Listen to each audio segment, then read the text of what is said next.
So, first thing on the agenda is a presentation from Wharton and Smith. So we've got Matt Robertson and Scott Welchel came to visit today to do this presentation for us on the design build process.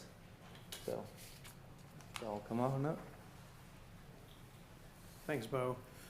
As Bo said, my name's Matt Robertson. I'm with Wharton Smith. I've been in this business for probably about 20 plus years now. And we're out of our Charlotte location. And this is Scott Welchel. He'll be speaking with us soon here. Just to give you a little info resume as to who we are. I haven't been in this business quite as long as this company's been around, but 40 years in the business.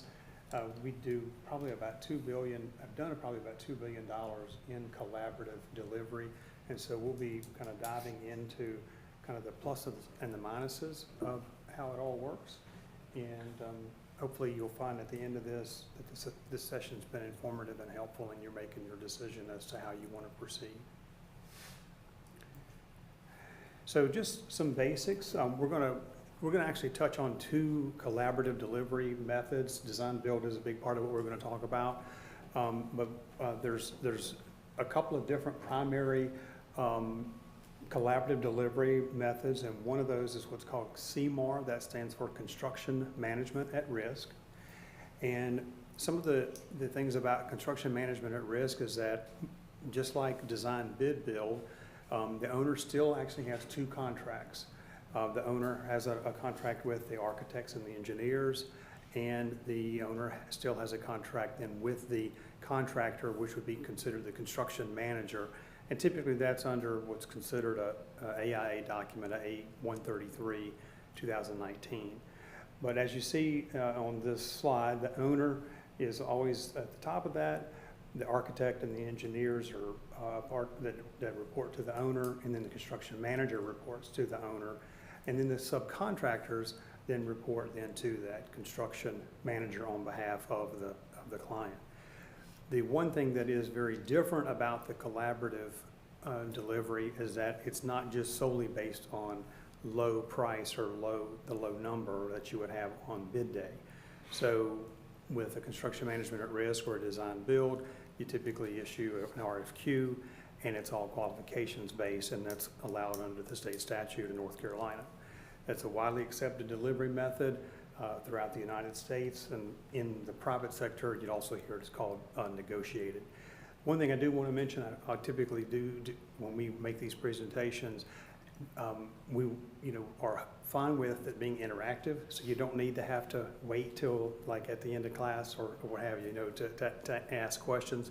We're happy to answer questions throughout if something comes up that you need further clarification on. Yeah, so again, I know we're here to talk a little bit about design and build, but sometimes understanding some of the other methods helps you understand the differences, right? And so digging a little bit deeper into construction manager at risk, that CM is still assuming the risk for the project. There's guaranteed schedule, there's ownership in the design. Compared to a hard bid where you just bring somebody on, hand them a set of drawings, and they send a price, and then you kind of get what the price is. There's a construction manager who's responsible for creating a budget and providing advice for how to maintain that budget throughout the entirety of design. So there's ownership from that CM at risk partner into making sure the project is a successful project from a value standpoint, not just from a cost standpoint. So that value versus cost difference is what we typically see people that look for a collaborative design delivery like CM at risk or design build. They're really looking for value versus cost only. You tend to get better subcontractors. That means a better return on your investment in the long term. Folks that will respond to that warranty issue beyond the 1 year mark and things like that are really important, especially to the facilities folks that are managing and maintaining those buildings, to know they can call somebody that's truly invested in the success of that project long term. There are more benefits to site safety and quality control and warranties, and we'll talk a little bit about that here in just a minute. But really what you're doing is you're creating a partnership with your team, and so that creates a teamwork versus a sometimes hard bid can become a little bit combative. And so what you're doing is you're creating a team that's all focused on the same goal. So you'll see similarly, you've got design build. You've still got the owner in the lead. The owner is that one leg of the stool, but then the other two legs of the stool are underneath the same contract, and that's the design builder. The design builder brings on the architect and engineers, and they also bring on the subcontractors. So they become the one point person for the success of the project from the owner's perspective. So one entity to contract with, there are a few different ways to do that. There's a whole association that's devoted themselves to design build, the DBIA, and they have their own contracts similar to the AIA, who has contracts for typically hard bid and CM at risk type deliveries. So the DBIA has some contracts. There's a combination contract, the 520 and 525, and that would be typically a setup where you have a design builder come on, they come to a certain point of design under one contract, which is the 520, and then there's another contract that says, okay, now we're allowing you to spend money beyond just the design portion of this contract. We're saying that we're all on the same page, and we want you to go and move forward based on the pricing that you've submitted and the quality that we've seen from you, and that 525 is executed, and the process continues to move on. There's also another contracting method, the 544, which is also called progressive design build. If you hear somebody talk about progressive design build, that's the contract that's typically associated with that. And you end up having one contract. So Tim may really like the 544 because he's got one contract to review. But if you look at that as pluses and minuses, the 544 is more streamlined. It allows for the process to move forward quickly. There are still gates and checks within that contract, but there is not a hard start and stop from a contractual standpoint. There are more change orders to that contract that allow things to move forward. So happy to answer questions about that if there are some, but there is the responsibility of the design builder to provide the design. Typically qualifications-based selection as well. You're looking for somebody that's a partner. It's another value delivery, and it's another widely accepted method throughout the USA. Again, we are assuming the risk. Budget is typically critical, and schedule is typically critical in design build delivery. What you're doing is you're telling a design builder, here's a budget, and here's when we need this delivered. We want you to tell us how you can get us there. CM at risk is a little bit more back and forth. Design build is typically a very direct, focused delivery. Again, timeline is typically critical on that. That's your fastest delivery because it takes a lot of the check and balance time frames out of it. And with a trusted partner, that's really beneficial to the project, to the cost and to the value. It does increase ownership in the design by the design builder. Typically does yield that high level of subcontractor performance because you do have the ability to qualify subcontractors, where in a hard bid environment, again, you're not really qualifying those subcontractors, the ones that are stacking the sticks and bricks, if you will. They are less qualified for the project and are typically only being chosen on a low dollar amount selection. Again, site safety, quality control, and warranties, all those things are being planned into the project from the very beginning by those that are going to be providing that service. So what people typically ask is, what does it cost, right? That's a pretty fair question to ask. And what's interesting to understand is that, that of the total cost of a construction project, your CM, your CMAR, or your design builder, even though that number is a big number typically, our cost is typically only about 5 to 10% depending on the size of the project. The smaller projects, our percentage is a little bit higher. Larger projects, our percentage is a little bit lower typically. But our cost is typically only 5 to 10% of the cost. So the way that we bring value through those delivery systems is by bringing the most value conscious subcontractors to the project. That way we can manage that 90 to 95% of the cost. And what that does is it allows us to be competitive with the subcontractors, making sure that you're getting 3, 4, 5 bids in each scope of work and making sure that they're competing so you've got a high value, low cost project for that 90 to 95%. And typically as a general contractor or as a CM at risk or as a design builder, whatever the contracting method, we may vary a little bit, but when you're looking at 5 to 10% of the project, you're typically looking at 0.25% to 0.5%.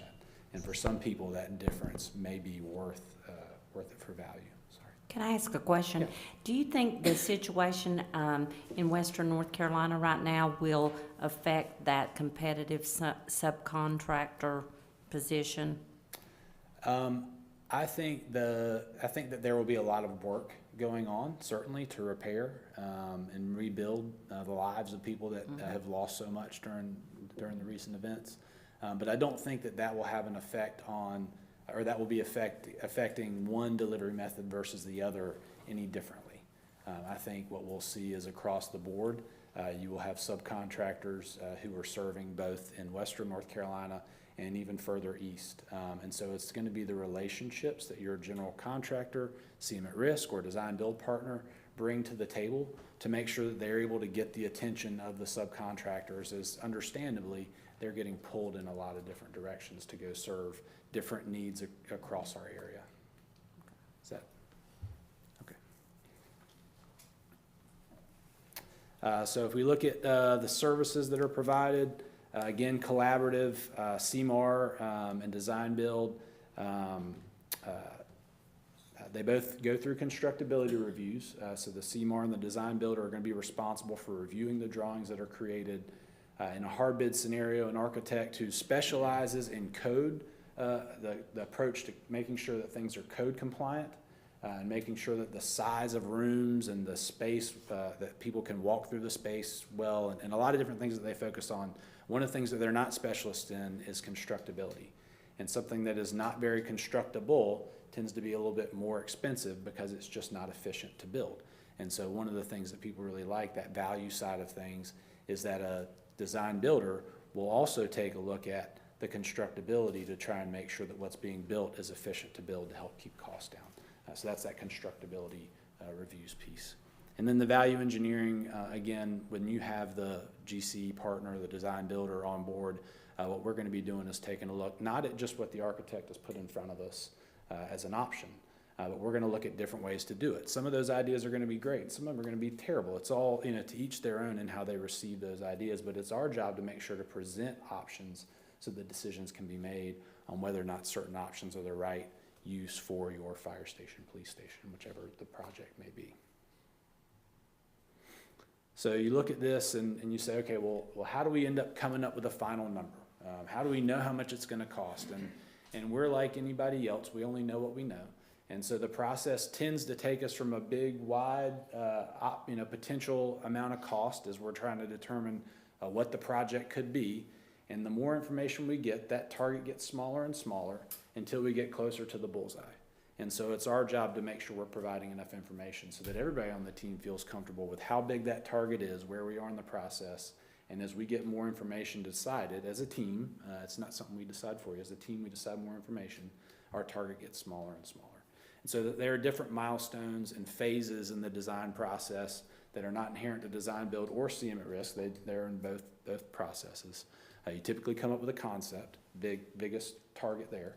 And as you determine more things, you go through SDs, which is about 30% of your design process. So you might have a massing image where now you're seeing the height of the building. You might be seeing some of the facade of the building. You might be seeing the reflected ceiling plans, not just a floor plan, and some of those kinds of things.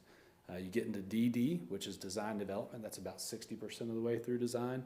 And now you've got plans that show where ductwork might be going, and we might have decided how big different systems components need to be. Do we need a 10-ton unit? Do we need a 15-ton? What do we need there? And so we're able to get a little bit more information.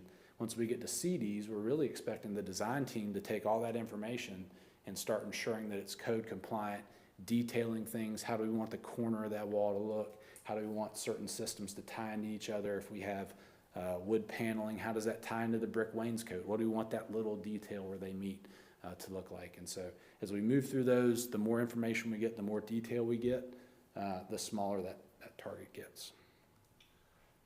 Yes, sir. I'm sorry. Just in case there's somebody up here who is new to construction altogether, Yes, sir. I wonder if you might,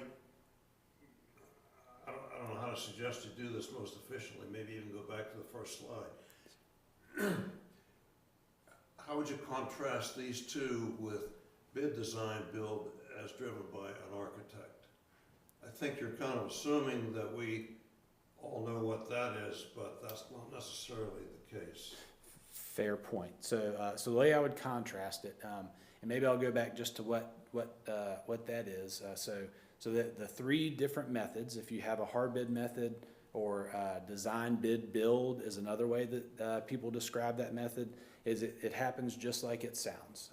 An owner will hire an architect and they will design that project. And the architect's not doing that just in some complete vacuum. They have a relative idea of what things should cost. And so typically they'll try and say, okay, well, we think this building is going to cost X amount of dollars, $1 million, right? But architects are typically dealing with costs that are a couple of years old. When architects design a building, they get bids from general contractors, and those bids come in, and by the time the building is built and they understand what the final cost is, their cost is a little bit out of date. A few years ago, when COVID happened and pricing was just crazy, we were experiencing sometimes 25% increases in a single year. We had a 4-month period where we saw an 11% increase in a single year. And so what hard bid or design, bid, build does is it allows the architect to design, and then once they get all the way through design, then you actually bring the expert of cost and constructability to the table, and they don't really have an input. They're just handed drawings and they're told, tell us what this cost. So the rub comes when an architect with the best of intentions may think that it cost $1 million, but over that 1.5-year design period, 25% cost increases that they weren't aware of, and all of a sudden the budget is completely blown. That's where we've heard the biggest concerns with hard bid or design, bid, build. And on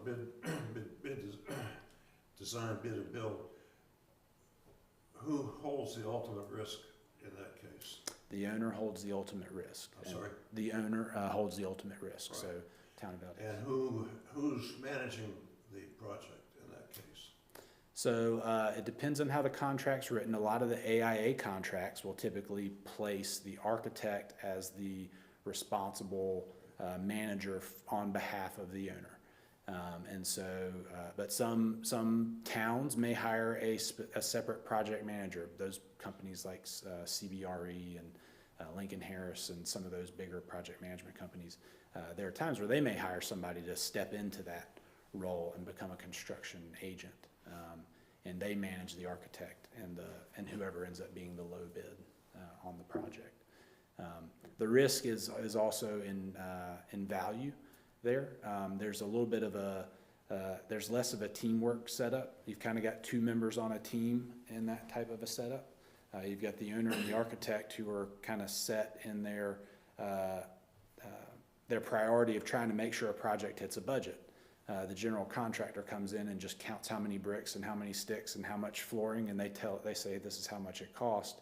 And when that doesn't add up, sometimes it means that people are doing like this, right? Well, why does it cost so much? Well, because they designed this. Well, why did they design that? And it creates a lot of the finger pointing and can cause problems in a project, what we've seen. When you have some other procurement methods, like a CM at risk or a design build type method, that other person, that contractor, that pricing expert and constructability expert, they're bought into the project early on. So you might come up with a concept. We need a 3-bay fire station for so many firefighters and et cetera, et cetera.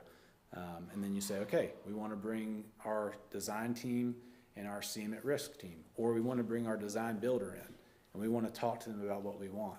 Well, now you've got both the design experts and your architect and engineers, and you've got your constructability and cost experts in there.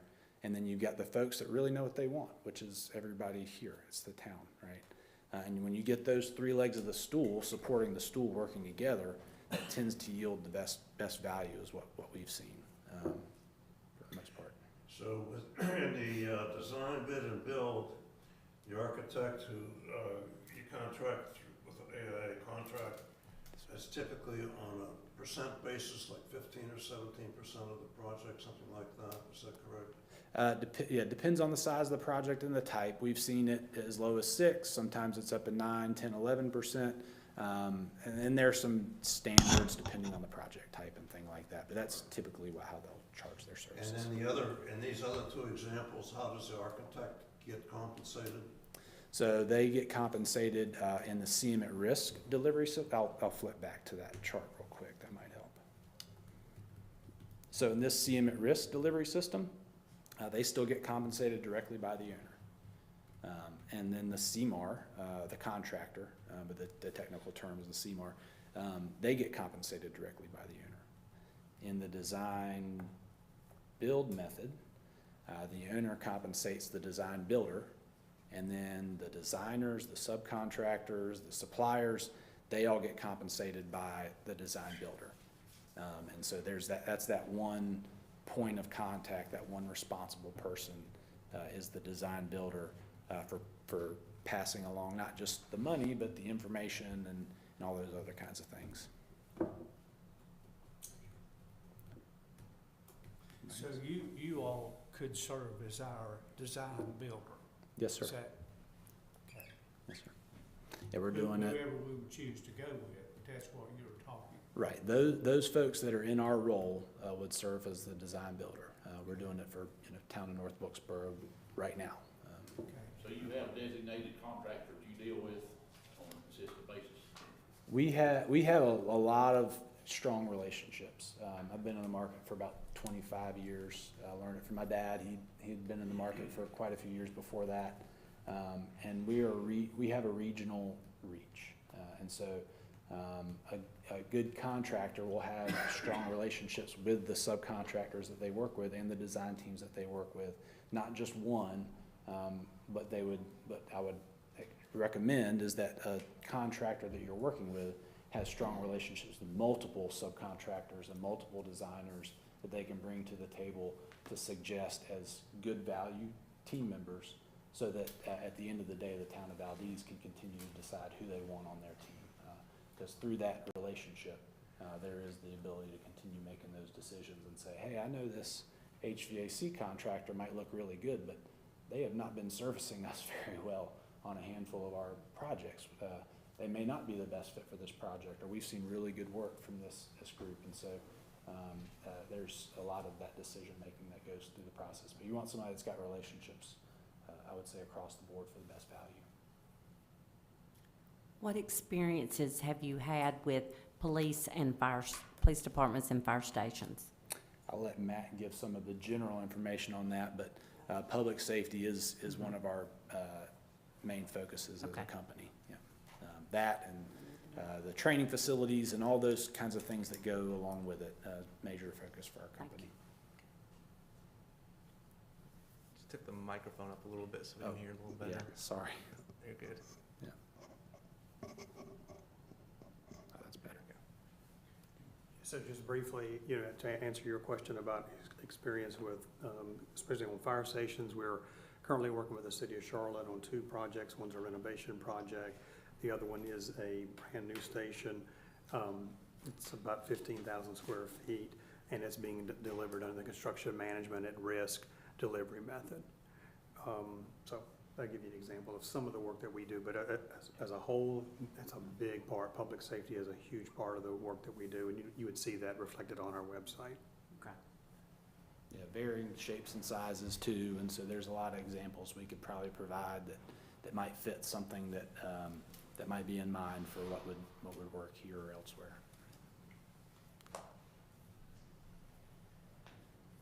Let's see, I think we're at the target, so we'll go to pre-construction services. This is a little bit about timing. When do you bring on a design builder? When do you bring on a CM at risk, right? We're talking about some of the differences. So we talked about hard bid. We left that off, so I apologize. But hard bid, the contractor comes on at the very end, like I was saying. So they come in, and sometimes they are the hero of the parade, and sometimes they rain on it, right? They come in and say, guys, I'm sorry, the budget was way low. This is what it really cost. And that's obviously the bad part of that scenario. Sometimes they come in and they say, oh, no, we can do it for a lot less than you thought. I mean, that'd be a great situation. In design build, you bring that design builder, the contractor, on first in the process. When you're talking about progressive design build, you may not even have your concept ready. You might just know that you need a fire station, or you might just know you need a whatever that building is. And you bring them on and you say, okay, let's start talking about what we need. We know that you've built a handful of fire stations. We've seen fire station X, Y, and Z that seem to fit what we think would work for us. So let's start talking about what it would take for y'all to do that for us. And you start coming up with parameters and priorities. And that design builder then begins to help come up with a concept that starts to work its way closer and closer into the target. As a CM at risk type delivery system, they come on not as early. Typically you have a concept before the CM at risk contractor comes on board. But they would typically come in at that second rung of the target, if you think about where that is. And then they help all the way through the rest of the design. And so timing wise, that's how a lot of that works. Again, they're still involved either way with helping to update and maintain the cost estimates that are created through the budgets that they're creating, and advising on things that are known, and sometimes more importantly, advising on the things that are unknown until they are known, just from experience that we bring to the table. For a company like ours, we've gotten very good at that. That's why we get called back a lot for our work after 40 years. We're doing a lot of repeat business. And so, we're looking at things more than just cost. We're trying to say, okay, if we need a generator for this project, we know that takes at least a year to get. And that project might be a 10-month construction build project. So are there things that we need to early procure? We're looking out for the success of the project so that as soon as we're ready to sign a contract and get things started, we're not waiting because one of the critical components takes longer than the entire construction schedule, which is a reality at times. Even some electrical panels and HVAC equipment and some items they just take a while to get these days.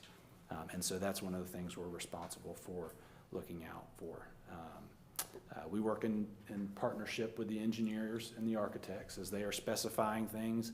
We might identify, hey, this one piece of train equipment that's specified is a 52-week lead time, but we can get almost the same thing from Carrier, which I'll be willing to switch, and they could get it in 36 weeks.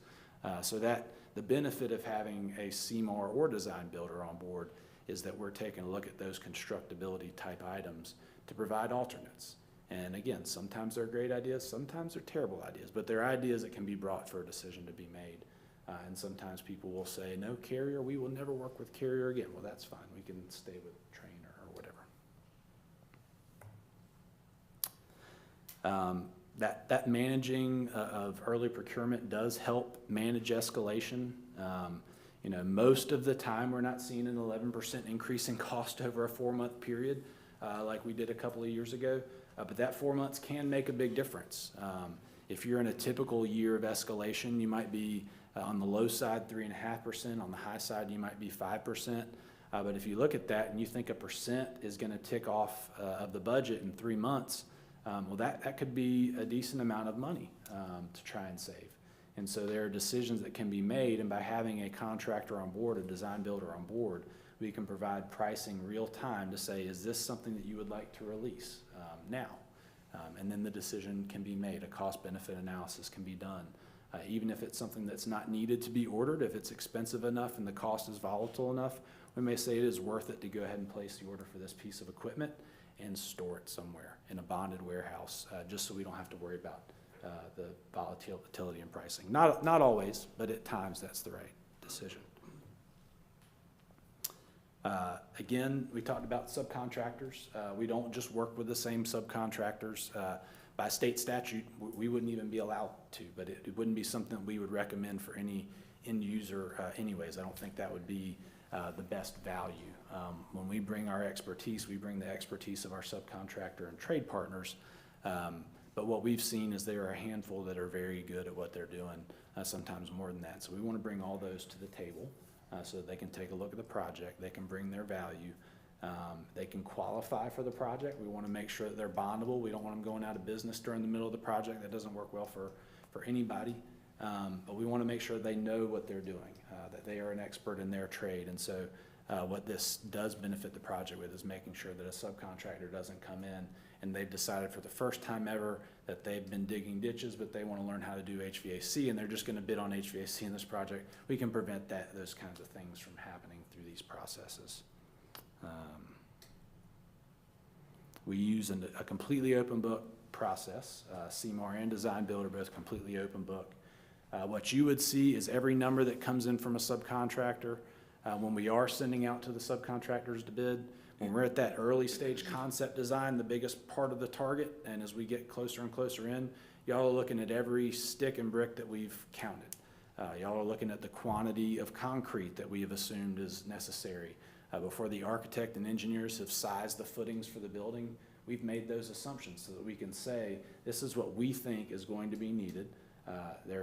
We will let the engineer tell us what's actually needed when it comes to that time, but we will let you know exactly how much we've quantified in our bid and in our budget, so that y'all can see why numbers may move, or What do we really does want. GMP mean? So, good question. GMP is a guaranteed maximum price. It's one of the ways you can contract. So within those bigger picture contracting methods, the AIA and then the DBIA, you can, in both scenarios, you can ask a contractor to provide you a price that is a guaranteed maximum price. It says they're not going to go over that price, and if they do, it's on us. And that's a very, very typical way for people to contract.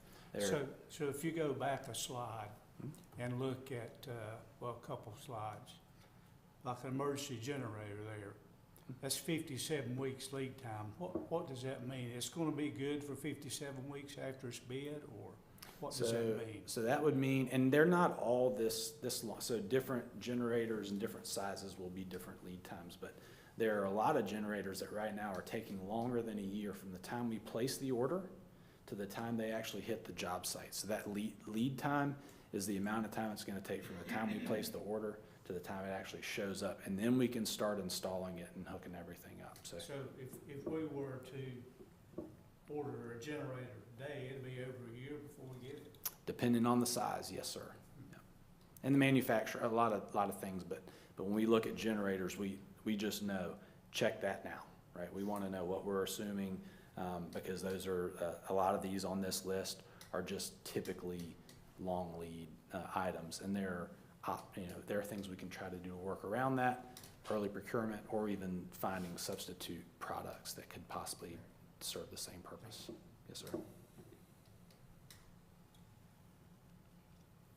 Okay, so I can go through these steps in a high level of detail if it's helpful. I'll breeze through them really quickly, but again, happy to answer any questions that y'all may have. But our open book process, when we're establishing a guaranteed maximum price, I didn't answer the other half of that question. So there's the GMP in a lump sum scenario, whatever the contractor says it costs, if there are savings, they keep those, and if they lose money, they have to cover the cost of that as well. And so the GMP is typical in a little bit more of a negotiated type project, because in good faith, what the design builder or the CM at risk is saying is, if we have overestimated what's needed here, right? We're all working in good faith for the good of the project and the good of the end user. So if we have overestimated what's needed here and we can find savings, let's share in those savings as opposed to hoarding them as the contractor or the design builder. And so we tend to suggest GMP over anything else. There are reasons why somebody might want to do a lump sum type contract, but we'll talk a lot about GMP here. How would the owner typically arrive at a budget to start with? A lot of times it's based on historical data. Based on what? Historical data. Sorry, I keep talking away from the microphone.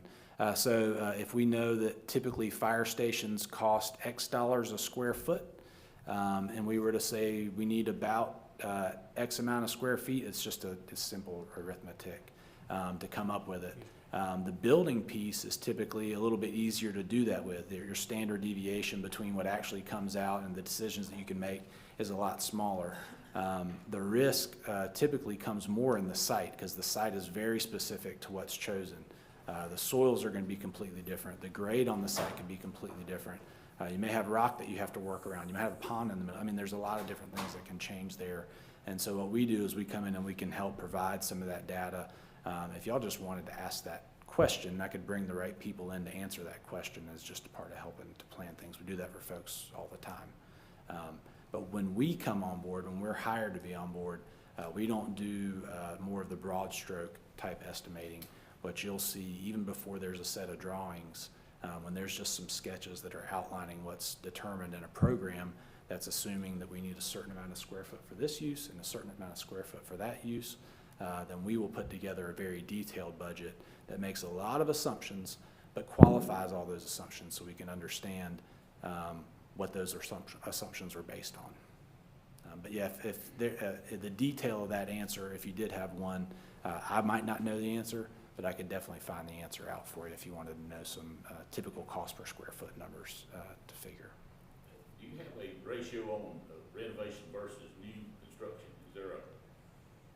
Renovation's tougher to ballpark like that because it can vary so much. It's more of like a comparison to site work. Renovation can be changing carpet and repainting walls. It can be gutting everything and rebuilding new. And so that's a little bit harder to do as a rule of thumb. But if we look at what the scope of work is, we can typically come up with a pretty good idea of what could be budgeted. We may not be dead on, but again, as we get more and more detail, the tighter that target will get. But that's a lot harder to do rule of thumb, just because it can vary so greatly in the type of scope of work.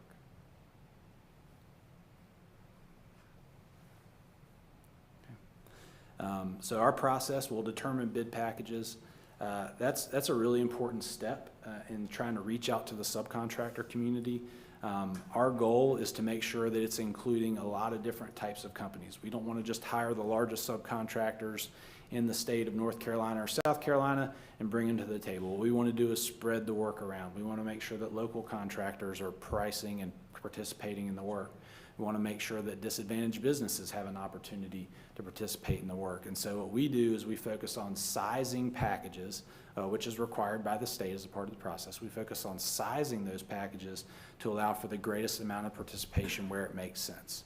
We don't want to separate out the electrical package into 5 different packages, and then we don't really know who is responsible for what. That's not really what we're referring to.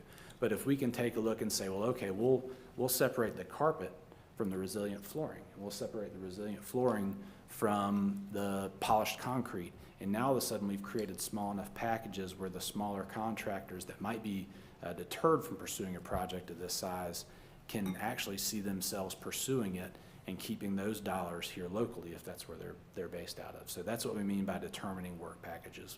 What type of work packages and what size is going to create the most focus on pursuing this project. We put together a qualified bidders list that we have, and we reach out to local suppliers. Great question for local suppliers is, hey, who pays their bills on time? When they tell us that and we don't have that name, we'd love to add them to our list and make sure that they're on that list. And so we reach out to them, and by the state statute, we receive a pre-qualification from any subcontractor that's interested in pursuing the project. A lot of the information that's in there confirms that they are financially healthy. That they are not the ditch digger that's wanting to do the HVAC contract, right? They show relevant project experience as a part of that. And so as we start to qualify who is capable of bidding on the project through that qualified bidders list, we know who should be pursuing the project. We, as your design builder, as your CM at risk, will hold meetings here locally and invite subcontractors to come and flip through the pages of the drawings with us. Come walk through the site. It's our job to drum up interest in the project. And try and make sure that we've got as many people pursuing the project. Back to your question earlier, we want to make sure as many people are pursuing the project as possible. That's going to create the greatest value for the project. We get through the pre-qualification process, and then we issue out bid packages to anybody that's pre-qualified. The state will require us to have a hard date for that. So once the pre-qualification is completed, we can't then start qualifying other people. But we send out to the pre-qualified folks, and they send us bids. And then we take a look at those bids. The bid package method, they're going to bid specifically that bid package. And then as a group, whoever's a part of that group from the town and from our side, we will review those bid packages to whatever level of detail y'all would like, and we can make decisions on whose bid is qualified. Typically, if it's a bid package, most of the bids that are submitted are qualified, but if somebody doesn't price a part of the scope, they don't fill out part of the document. There are a lot of statutes that define when a bid's not qualified. We go through those and we determine which bids are qualified, and then that low bid qualified subcontractor becomes part of the project. We get to that guaranteed maximum price once we get all their bids in. That's competitively bid again, thoroughly vetted. We've provided schedules to all the subcontractors. We provided a safety plan to all the subcontractors. We've been open book in our process from the very beginning through design all the way until construction. So not only are we telling y'all how much the sticks and bricks are going to cost, that building that's going to stay in place, but we're telling you how much it's going to cost for us to be on site managing it so that we can pay our superintendent his salary and our project manager theirs. And so that general conditions is also open book. You can see exactly how many hours we think our people are going to be needed on the project. Bonds and insurance, that's all open book as well. We negotiate that fee up front. It's not something that we wait till the end and then just hope it all works out. We negotiate that up front so that we're all on the same page. The goal is to have it all decided in a timely manner. And then we determine contingencies. And contingencies are the percentages of money that we assign to the information that we don't know yet. And it's the best way for us to be very open book, and in any construction project there are contingencies. Even in a set of plans, a contractor doesn't know everything. If they tell you they do, they're probably not telling you the truth, but they know a lot. And so that contingency doesn't need to be very big. But the idea is that if you can state what that contingency really is and what it's used for, then if it's not needed, it goes back to the end user. And so that's why we create those contingencies. If there are questions about that too, happy to dig further into contingencies, but that is all included as a part of the guaranteed maximum price. Where we're working for municipalities like Town of North Wilkesboro or even Mecklenburg County, depending on size, they typically want an owner's contingency, they want a contractor's contingency, and then if the soils are bad, we might have an allowance for unsuitable soil. There are a lot of different ways we cut those up so that we can be able to point to and be responsible for how those dollars are spent. But the general bucket, that's a part of the GMP. And again, the whole goal here is to provide the best value. What of these delivery methods is the best value for the end user? We didn't cover a lot of hard bid, but that may at some point in time be the best value for the end user. It's hard for me to answer that.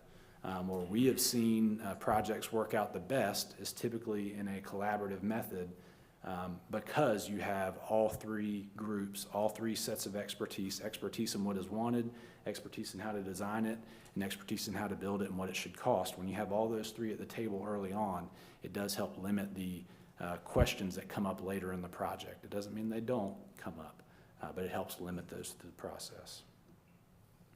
We talked about our company, because of our financial stability, great bonding rates, great insurance rates. I'd put them up against about anybody, but you are going to get local subcontractors involved in the project. You're going to get value management ideas for somebody that's done, in the example of a fire station, the amount of fire stations that we've done in a lot of ways. And so we can bring a lot of ideas to the table for consideration, not to say are required, but for consideration of the team. And then all those shared project savings, like we were saying, are going back to the owner. We get to expedite the schedule because we're a part of the team, and we can talk through what's expected to come, not just 2 weeks from now, but 2 months from now. We're all planning ahead, and we're all looking ahead to make sure that we're clearing roadblocks so the project can move quickly. We do the big Gantt chart schedules and all those kinds of things, so there are the visuals that help explain everything. But really where that comes into play, where the rubber meets the road, is in our regular meetings when we're talking about what's upcoming, and we can have those discussions about what's going to be needed to be able to cross the next hurdle to get through the next milestone.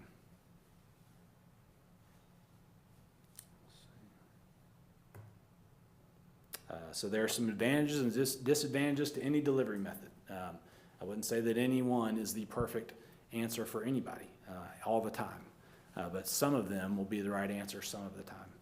We talked a little bit about hard bid, and I don't have advantages and disadvantages listed here, but Glenn, happy to answer any of those if you'd like. But we do expect that in a CM at risk project, you're going to have the most accurate cost data from start to finish through design to the point where you finally sign that contract. It's a cooperative team environment, so it tends to have less finger pointing and less friction between the team members, which does inherently make a little bit easier process for the project. The CM at risk is looking out for the owner's interest during change orders. We're not interested in writing a bunch of change orders. Contrary to popular belief, that's not something we're interested in doing as a contractor. What we want to do is make sure at the end of the day, we have one change order. Like we did for the $38 million project we did for Mecklenburg County. We did a big recreation center for them. We had one change order where we gave them $350,000 back because we didn't use the contingency. That's what we want, because at the end of the day, if that's what we can do, that's when y'all are going to call us back for the next project and say, hey, we'd like for y'all to consider pursuing this one as well. There's logistical freedom when it's well planned. What we want to do is make sure that our project stays within the walls of our project, and that those that are outside of it, not used to working in that environment, are kept outside of it for safety reasons. As we're delivering and taking away trash, delivering equipment, logistically, we want to make sure that's well planned, and the best way to do that is as a team to understand everybody's limitations. We bring quality subcontractors to the table. There's a high level of manpower control. We're sharing savings as opposed to in a lump sum environment like the design, bid, build, or hard bid method. Those are all kept by the contractor if they're savings. And then it limits the change orders compared to a design, bid, build. It's a little bit slower than design build though. That's one of the disadvantages compared to design build. There are more check gates and times for bidding that have to happen and contracting timeframes. It does still have those opportunities for disagreement between the architect and the contractor, which the owner, because of their role in the tree, is kind of responsible for solving. Now, we're all adults, we can try to work those out together, but there are times where that owner becomes the one that's responsible for helping to solve those disagreements. And then there's additional documentation required, additional contracts, and the risk is in the difference between the contracts where the owner ends up filling that gap and taking on that risk.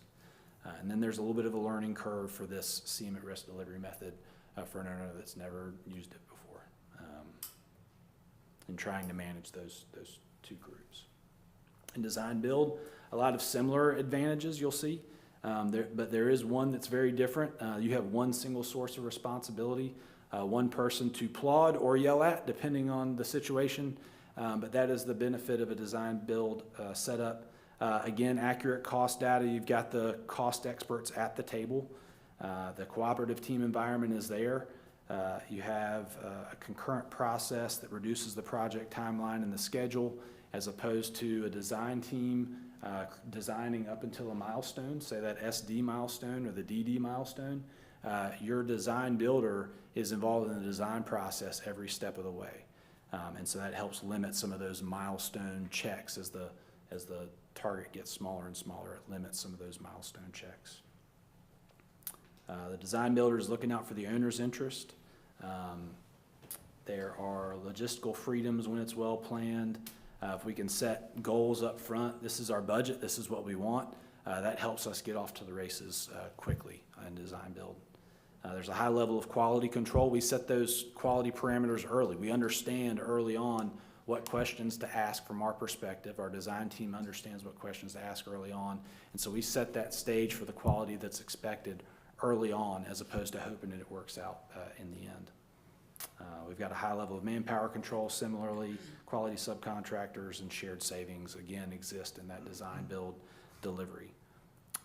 It does take some of the control, as it takes the risk away, it takes some of the control of the relationship between the architect and the contractor out of the owner's hands. Some people would say that's great, I don't want to be a part of that. Some people would say that's a disadvantage, so we put it as a disadvantage in case somebody feels that way. The owner may be kept a little bit at arm's length from the architect and engineers because there are some decisions that are going to have to be made by the contractor based on the limitations that are set and the milestones that they're set to make. We might have to tell the architect, look, we need you to keep proceeding with the drawing so that we can hit the schedule that, you know, town of Valdese has asked us to hit. Don't pause. And so it gives us the ability to tell them that versus putting the onus on the owner to have to tell them that. Some change orders are going to occur, but they're typically owner-generated. The contractor, the design builder, excuse me, is responsible for any of the differences that happen throughout the process of design and construction that aren't due to a change in the parameters of the project. If the owner were to say, hey, I want that 20,000 square foot building to now be 30,000 square feet, well, that wouldn't be what we're talking about here. That would be a change that typically everybody understands, yes, we're adding scope to the project. But if there's a confusion there, that comes to the design builder. And then the learning curve, when it's a new concept for the owner, is also there, right? With any new method, there's going to be a learning curve to get there. But to have a trusted partner is the goal there. Give Scott an opportunity to come up for air. So about a little over a decade ago, a group of business leaders in the commercial real estate development, architects, engineers, contractors came together to form what at that time was called the Building Smart Alliance, is now called the BIM Council. And they also, as you see, there's a book that over the left-hand side there. They also, a group of them also wrote a book called The Commercial Real Estate Revolution. And the whole premise in that was to figure out a way to cut the waste that they were witnessing in our industry that was so prevalent. And so what this Hoke-Patrick Kalimi curve is showing you here is a whole concept of what's called building smart. And when you look at that timeline, you see the progression, progress, design, development, documentation. When you look at the build smart, what you're doing is you're bringing that group of people, the architects, the engineer, the contractor, together early on as a collective body to figure out what's the best design, what's the best approach, what's the best phasing, how can we give the client the best project that is possible for what we're doing here, and learning and understanding the whole realm of cost early on in the process. So, and it's at a time, as you can see, that one curve that's coming up and then down and out, the ability to control that cost is at that time its greatest. Under the traditional design bid build method, you really don't know the cost of the project until bid day. And so what this is showing you here is the ability, if you can bring that forward, bring that curve earlier, you're able to make decisions at a time when your ability to control cost is the greatest, and also at a time when the cost of those changes in design are at their lowest point.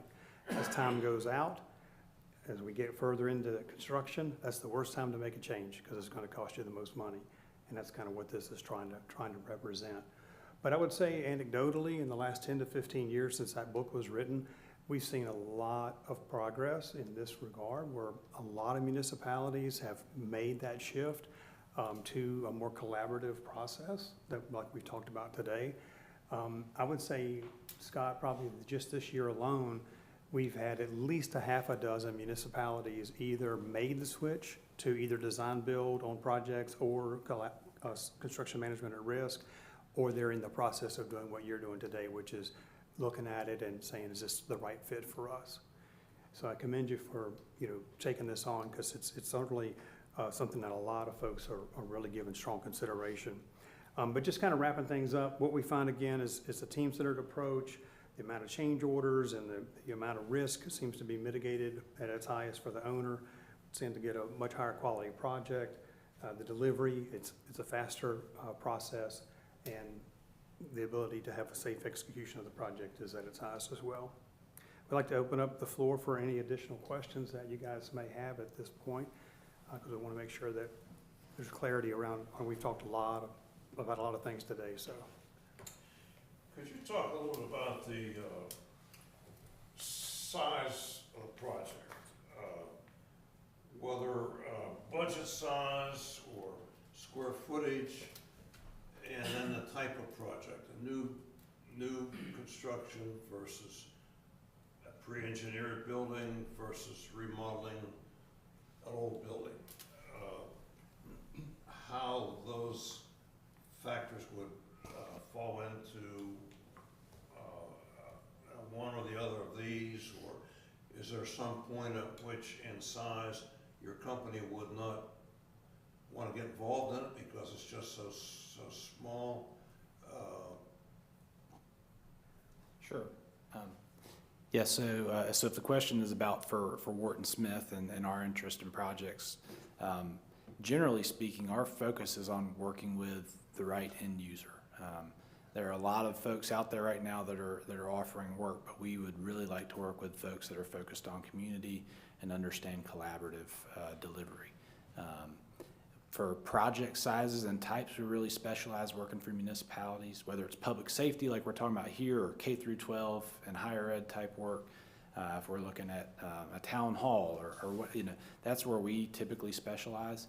And then anything that serves a greater good. We love working for the church. We love working for medical office, so we don't do any acute care, but anything that serves a greater good and serves a community, that's what gets the team that we have excited about doing their work. And so that's where we fit the best. We're not going to be great at just coming in and just cleaning the carpet or replacing the carpet. There are some other contractors that might be better at that. And when you get into complexity and you need a trusted partner that brings experience, that's where our value will shine through. I don't know that I have a good dollar value. I know that we wouldn't be a good fit for $15,000 worth of work. But I don't know that there's a dollar value floor, and there's not a ceiling that I'm aware of for us as well. It's really project type, and then sometimes it's timing as well. We don't want to commit to do something that we don't have the qualified team to perform. And sometimes we have to understand the timing of the work so that we can make a wise decision and suggestion whether or not we're a good fit for that project. I don't know if that answers your question, but that's a hard one to answer. We don't really have a size answer. Yeah, that's fine, yeah. I'll see some questions from other people. Sure. So I have questions from other people too, because I've been getting a lot of those. As far as if we were going to go into a possible remodel of a building, would there be different prices for typical construction versus a public safety, like a police building? A lot of, I am new to construction. I've been trying to ingest a lot of things lately and take from everyone and trying to hear everybody's side of the story, so I'm getting a lot. So from you, I'm just wondering, is there major cost differences in, say, going in and just remodeling a basic building as opposed to a police station? Sure, and that's another one that's hard to answer specifically, so I apologize. It's a very general answer, but different construction methods, not necessarily contracting methods, which is what we're talking about here. There are studies that have gone to say that design build is less expensive because it's faster, but I don't think that's what you're asking. You're asking more about does renovation cost less than new construction or something along, is that, am I Would it be, understanding as far as what would be needed, since you've done work with other public safety entities, I'm just wondering as far as windows, generators, things of that. My big thing is, how much is a generator for a police station? Because I know it's not one you would just run gas to, like a little one like I had to get through the storm. It's a little more complex. I'm just curious how much those run. Commercial, so we look at it, probably an easy comparison is residential products. And so you look at commercial products versus residential products, and sometimes the difference is complexity. Residential products are not typically as complex as commercial products. Commercial products are typically built to last longer, and so they do sometimes, a lot of times, cost a little bit more as a commercial product. They have different codes that they have to meet, different fire ratings and things of that nature that have to be considered. And so typically a commercial building compared to a residential building is going to cost a little bit more. When you're talking about the difference between a renovation and a new construction project, sometimes the cost is just shifting from one bucket to another. You've got to procure that piece of property, and that piece of property is going to inherently be more expensive with a building on it. There is cost or maybe value associated with the ability to customize the size and shape of that building that's on that property. You might get a good deal on a piece of property that has a building on it, but is it really the best value? Because you may or may not be able to efficiently use that existing building for what you need. If all of a sudden you have to start adding on to that building, there's just a lot of considerations. It doesn't mean it's a good or a bad idea. There's just things to consider there. But generally speaking, and I apologize for not answering your question right, but generally speaking, commercial construction is a little bit more expensive than a residential construction type project.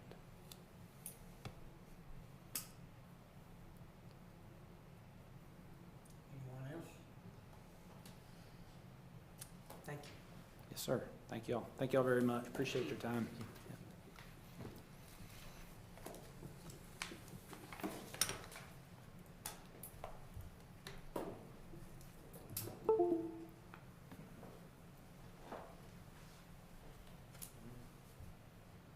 I don't see our other presenter here. What's that? He won't be here till 3:30. Okay. Till 3:30. That's what he told me, yeah. He had some other things to take care of. So, Okay. Take a break? Yep, I'll take a 30-minute break. we can just kind of talk to them maybe while. Sure. Okay. I actually do have a question. Yeah, Okay. While we're sitting here. Hold on my notes. So going back to the DBIA, you said there's a two-step versus a progressive contract. So which one, is there a dollar range that one's more advantageous over the other, or what's the differences between those two? A lot of times, the decision on the contract is driven by the requirements of the local municipality. The city of Statesville, for instance,